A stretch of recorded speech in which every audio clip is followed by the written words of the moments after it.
At Thanksgiving dinner, my grandmother asked, "How's the apartment I bought you last year?" I froze. "Which apartment?"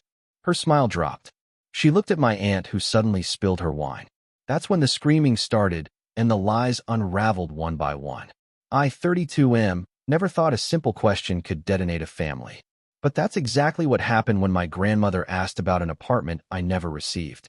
The dining room was warm that evening, filled with the scent of roasted turkey and sweet potato casserole. 23 of us crammed around my aunt's extended table, the usual chaos of Thanksgiving in full swing. My grandmother sat at the head, regal as always despite her 81 years, watching over her family with those sharp eyes that missed nothing. I was passing the gravy when she turned to me with that proud smile she reserved for her grandchildren. She asked how I was enjoying the apartment she'd bought me last year, the one near my office. Said she'd been thinking about it lately and hoped the location was working out for my commute. The gravy boat nearly slipped from my hands. I stared at her, trying to process what she'd just said. "Which apartment?" I asked carefully. My voice must have sounded strange because the conversations around us started dying down. Her smile faltered. She repeated herself slowly, as if I might not have heard. "The two-bedroom apartment she purchased last November. The one she'd specifically chosen because it was close to my work. She'd given my aunt the money to handle the transaction since she'd been too ill to manage it herself at the time." Every eye at that table turned toward my aunt, who sat 3 seats down from me. Her face had gone the color of spoiled milk. The wine glass in her hand tilted, and deep red liquid spilled across the white tablecloth, spreading like blood. My grandmother's expression shifted from confusion to something harder. She asked my aunt what was going on, her voice carrying that edge I remembered from childhood when someone was about to face consequences. My aunt stammered something about a misunderstanding. She dabbed frantically at the wine stain with her napkin, not meeting anyone's eyes. She insisted she'd told me about the apartment. Maybe I'd forgotten. Maybe there had been confusion about the paperwork. But I hadn't forgotten anything because there had never been anything to remember. I told everyone at that table I'd never heard about any apartment. I'd been living in my same cramped studio for 3 years, paying rent that ate up a third of my salary every month. If someone had bought me an apartment, I sure as hell would have known about it. My uncle, my aunt's husband, put down his fork. He asked her what the grandmother was talking about. His voice was quiet, but something dangerous lurked underneath it. They'd been married 34 years, and I'd never heard him use that tone with her before. She tried to laugh it off, said there must be some confusion with the dates or the details. Maybe grandmother was thinking of a different gift, a different time. Her hands shook as she reached for her wine glass, forgetting it was already empty, the contents still spreading across the tablecloth. My grandmother wasn't having it. She pulled out her phone with hands that trembled slightly, either from age or anger, I couldn't tell. She scrolled through her banking records right there at the table.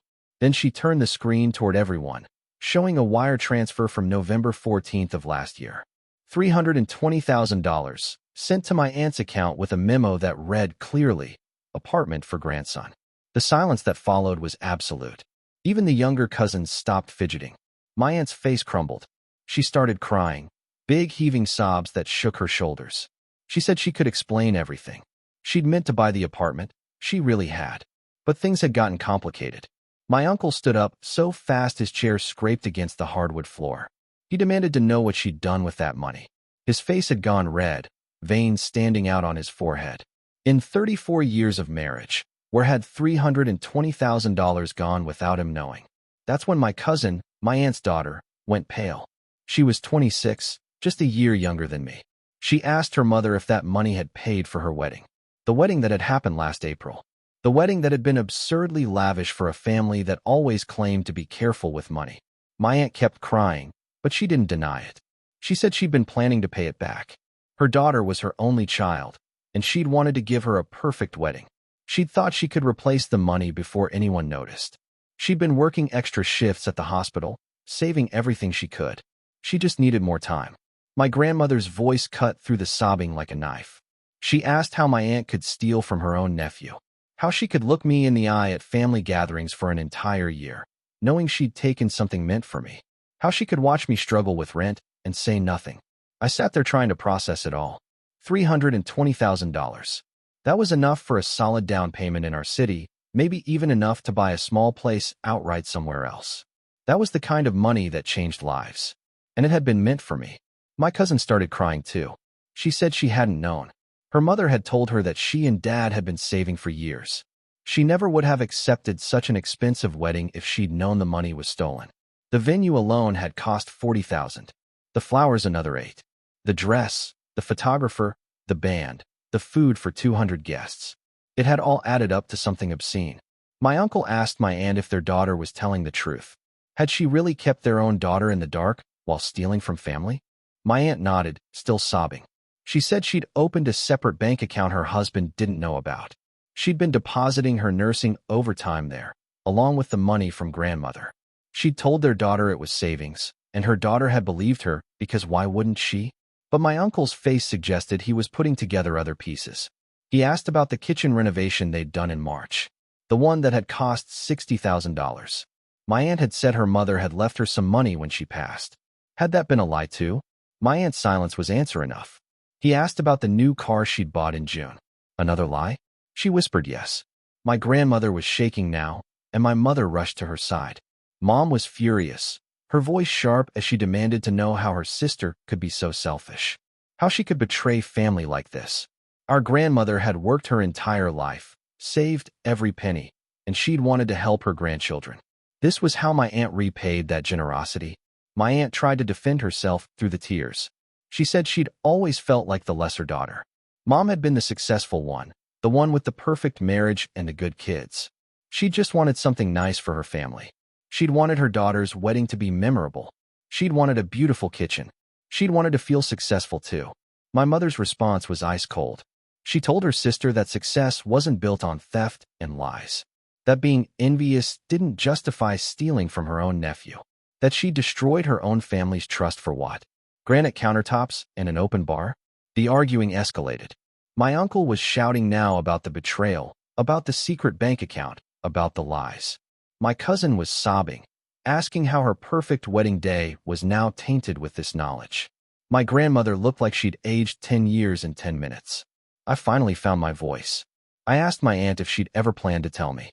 If she'd ever felt guilty watching me struggle while she renovated her kitchen with money meant for my future. She looked at me with red, swollen eyes and said she'd felt guilty every single day. But the guilt hadn't been enough to stop her. The shame hadn't been enough to make her confess. She'd told herself stories, justified it in her mind, convinced herself she deserved it. My uncle announced he wanted a divorce. Just like that, at the Thanksgiving table, in front of everyone. He said 34 years of marriage, and he'd never really known her at all. He asked what else she'd lied about. What other secrets was she keeping? My aunt begged him not to do this here. Not now, not in front of everyone. They could talk privately, work through this. But he was done. He told her to sleep in the guest room, that he'd be calling a lawyer on Monday. My cousin ran from the table crying. Her husband, who'd sat silent through everything, followed her. The door slammed behind them. My grandmother said she wanted every penny back. She didn't care how long it took or what my aunt had to sell. The apartment had been meant for me, and she expected my aunt to make it right. My aunt's sobs intensified. She said she couldn't possibly pay it back. The wedding was over, the money spent. The kitchen renovation couldn't be undone. The car had already depreciated. She didn't have that kind of money anymore. My uncle's laugh was bitter. He told her she'd better figure it out because he sure as hell wasn't paying back money she'd stolen. Whatever assets they split in the divorce, her half better go toward repaying grandmother. The Thanksgiving dinner was over. People started leaving, gathering coats and kids, murmuring apologies in shock. Within 20 minutes, only my immediate family, my grandmother, and my aunt remained. My father, who'd been silent until then, asked my aunt about the legal implications. Had she committed fraud? Could grandmother press charges? My aunt's eyes went wide. She begged grandmother not to involve the police. She'd lose her nursing license. She'd lose everything. She promised to pay it back somehow, even if it took the rest of her life. My grandmother said she'd think about it. But right now, she just wanted to go home. She looked exhausted and heartbroken. Update 1. The week after Thanksgiving was surreal. My phone wouldn't stop ringing. Family members kept calling, asking for details, taking sides, offering opinions nobody had requested. Some defended my aunt, saying she'd made a mistake but didn't deserve to have her life destroyed. Others called her a thief and worse. My cousin called me 3 days after the dinner. She apologized through tears, saying she genuinely hadn't known where the wedding money came from. She offered to sell her wedding dress, her rings, anything that might help pay back even a fraction of what her mother had stolen. I told her it wasn't her fault, that she shouldn't have to pay for her mother's choices. But she insisted she felt responsible anyway. Her dream wedding had been funded by theft. How was she supposed to live with that? Every time she looked at her wedding photos, she'd remember what they cost. Not in dollars, but in family trust and her uncle's future. My uncle made good on his promise. He filed for divorce that Monday. Through family gossip, I heard he'd frozen their joint accounts and demanded a full financial audit. He wanted to know exactly where every dollar had gone, which purchases were legitimate and which were funded by grandmother's money. My aunt moved out of their house and into a small apartment. My grandmother refused to speak to her. Mom was torn between anger at her sister and worry about the family fracturing completely. I met with grandmother and a lawyer the following week. The lawyer explained my options. I could sue my aunt for the money. Given the clear paper trail and her admission in front of witnesses, it would be an easy case. But recovering the money would be another matter entirely. My aunt didn't have $300,000 sitting around. We'd have to seize assets, garnish wages, draw out the process for years. Alternatively, grandmother could press criminal charges. Wire fraud, theft, possibly more depending on how deep the lawyer dug. My aunt would likely face prison time and definitely lose her nursing license. My grandmother asked what I wanted to do. She said the money had been meant for me, so the decision should be mine. I thought about it for days. I was angry, sure. That money would have changed my life. But sending my aunt to prison felt extreme. Destroying what remained of her career seemed cruel. She'd already lost her marriage, her daughter's respect, and her place in the family. But doing nothing felt wrong too. She'd stolen from me without remorse for an entire year. She'd watched me struggle and said nothing. She'd spent money meant for my future on luxuries for herself. I told grandmother I wanted to try to recover the money through civil means first. We'd sue, establish a payment plan, garnish wages if necessary. If my aunt refused to cooperate or try to hide assets, then we'd consider criminal charges. But I wanted to give her a chance to make it right, even if it took years. The lawsuit was filed in January. My aunt didn't contest it. How could she? There were bank records, witnesses, her own admission. The judge ordered her to repay the full amount plus interest and legal fees. Given her income as a nurse, the payment plan would take approximately 18 years. 18 years. I'd be 50 before I saw that money. The apartment opportunity was long gone. The market had shifted. What $300,000 could have bought last year was out of reach now. Update 2. My aunt's first payment arrived in March. $2,000, direct deposited into an account grandmother had set up. It felt surreal seeing that money appear, knowing it represented just a tiny fraction of what was owed. My cousin's marriage was struggling. Her husband hadn't signed up for this kind of family drama. He'd married into what seemed like a normal, stable family. And now his mother-in-law was a thief and his wife was drowning in guilt over a wedding she couldn't give back. They separated in April. My cousin called me sobbing, saying everything was falling apart. Her mother's choices had cost her not just family relationships, but her own marriage. Her husband couldn't deal with the constant drama, the judgment from his family, the weight of it all. I felt bad for her. She'd done nothing wrong except have the misfortune of being born to the wrong mother.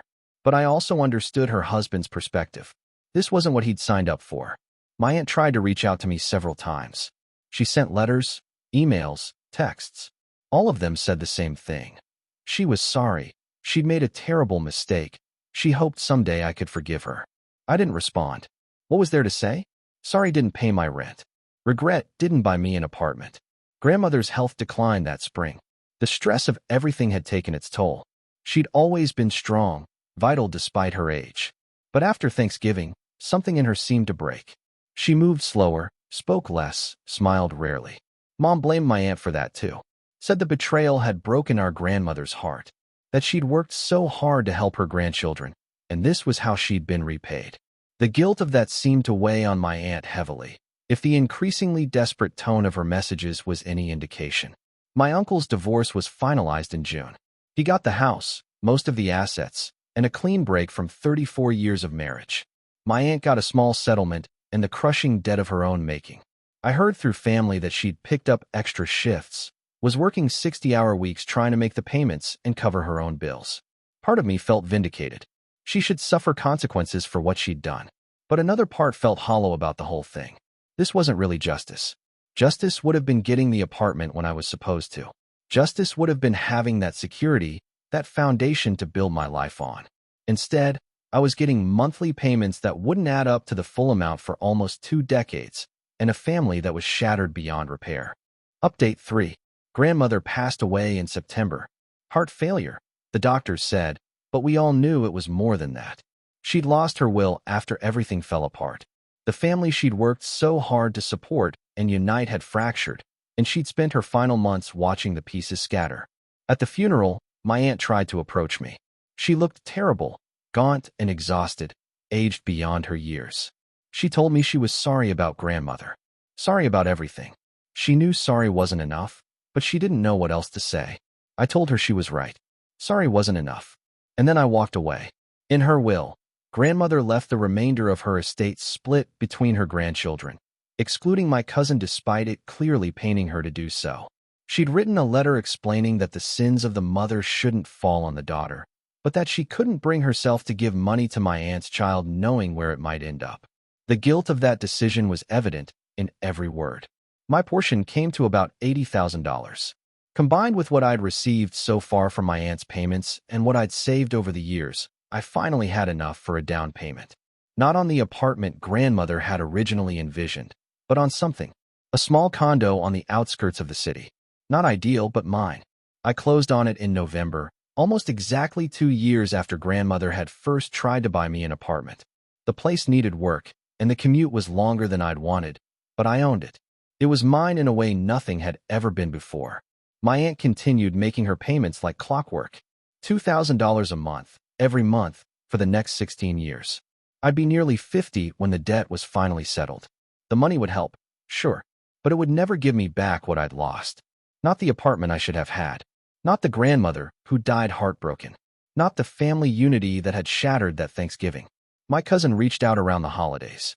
She'd divorced, moved across the country, changed her name. She was trying to start over, to escape the shadow of what her mother had done.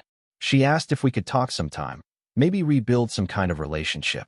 I told her I'd think about it. I did think about it. I thought about how one lie, one act of selfishness, had cascaded through an entire family like a stone through glass.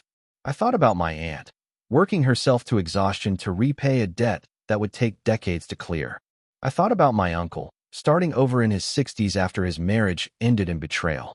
I thought about my cousin, whose perfect wedding day would forever be tainted by the knowledge of how it was funded. Most of all, I thought about my grandmother, asking that simple question at Thanksgiving dinner. How's the apartment I bought you? For years later, I finally had an answer. The apartment you bought me, Grandma. It eventually helped me buy a different apartment. It took longer than either of us hoped, cost more than money, and came too late for you to see it. But I got there, just not the way either of us planned. If you'd like to see more stories like this, a gentle tap on the subscribe and hype button would mean the world to us. Please subscribe and press the hype button. Thanks in advance.